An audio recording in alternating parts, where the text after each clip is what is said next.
सियासत के सियासी गलियारों में जब बयानबाजी की गूंज सुनाई देती है तब मुद्दे की सुई अक्सर इधर उधर भटक जाती है। लेकिन इस बार राजस्थान के राजनीति में केंद्र में बने हुए हैं डॉक्टर किरोड़ी लाल मीणा, जिनके इस्तीफे के बाद से ही सियासी पारा चढ़ा हुआ है और अब उनके एक और बयान ने सियासी हलचल को बढ़ा दिया है। मीणा ने कांग्रेस के तंज पर पलटवार करते हुए साफ कहा है कि हेलीकॉप्टर को लेकर बेवजह का विवाद खड़ा किया जा रहा है।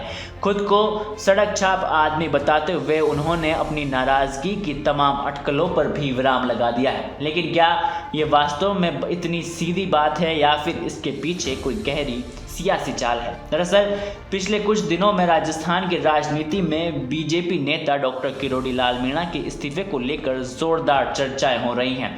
पीसीसी चीफ गोविंद सिंह डोटासरा ने गत दिनों किरोड़ी लाल मीणा का नाम लेकर भजनलाल सरकार पर जमकर हमला बोला था। डोटासरा का कहना था कि डॉक्टर किरोड़ी लाल मीणा को बाढ़ ग्रसित इलाकों के दौरे के लिए हेलीकॉप्टर नहीं दिया गया, जिससे वे नाराज हो गए।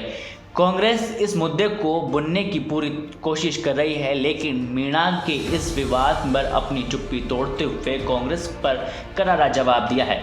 मीणा ने बयान दिया है कि हेलीकॉप्टर को लेकर मेरी कोई नाराज़गी नहीं है। मैं खुद को सड़क छाप आदमी मानता हूं, जो सड़क पर घूमता रहता है। उन्होंने कांग्रेस के आरोपों को बेबुनियादी बताया है और कहा है कि वे सड़क पर ही जनता के लिए संघर्ष करने वाले नेता हैं, जिनका किसी साधन या सुविधाएं से कोई लेना देना नहीं है।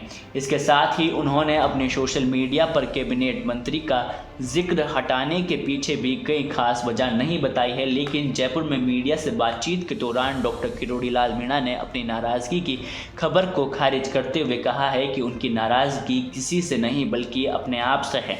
उन्होंने कहा कि 45 साल से मैं जनता के बीच संघर्ष कर रहा हूं, लेकिन अब तक जनता के संघर्ष को वोट में बदल नहीं पाया। जब उनसे पूछा गया कि आखिर वे कब तक मानेंगे, तो उन्होंने अपने अंदाज में जवाब देते हुए कहा कि जब भवानी जागेगी तब मान जाऊंगा, वरना इसी तरह से चलता रहूंगा।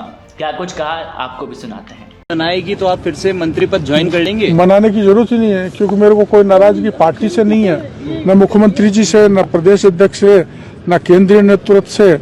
मेरी नाराजगी तो मेरी खुद से है कि जब मैं 45 साल से सतत संपर्क कर रहा हूँ जनता में, दिन रात आपने देखा है, बरसात हो, गर्मी हो, सर्दी हो, और भूमि समाधि आंदोलन करे तो जमीन में भी बैठ जाता हूँ कड़ाके की ठंड में। ये मेरे स्वभाव में है, तो मेरी नाराजगी किसी से नहीं है। मेरी अपने आप से नाराजगी है कि मैं उन वोटों को पार्टी में नहीं डलवा सका। अपने आप को कब तक बना लोगे सर? अपने आप को कब तक बना लोगे? अब ये तो मनने का तो एक समय आता है, जब भवानी जगेगी, जब मन जाएंगे, नहीं तो चली रहे। वहीं आरक्षण के मुद्दे पर भी किरोड़ी लाल मीणा ने बड़ा बयान दिया है। उन्होंने सुप्रीम कोर्ट के क्रीमी लेयर के आदेश का समर्थन करते हुए कहा है कि जो लोग आज भी मेहनत मजदूरी कर रहे हैं, उन्हें भी आगे बढ़ने का मौका मिलना चाहिए। उन्होंने अपने जीवन के उदाहरण देते हुए कहा कि कैसे उनके पड़ोसी अभी भी वहीं संघर्ष कर रहे हैं, जबकि वे खुद और उनका परिवार ऊंचे पदों पर पहुंच गया है। उपचुनाव जीतने पर मान जाएंगे? ना, दौसा उपचुनाव तो हम जीतेंगे, इसमें कोई संदेह नहीं, वो हमारी जिम्मेदारी है। लेकिन एक क्रीमी लेयर की एक मैं बात बताना चाहता हूँ जो हटकर है। सारे देश में जो आंदोलन चल रहा है, मैं सुप्रीम कोर्ट की भावना के साथ,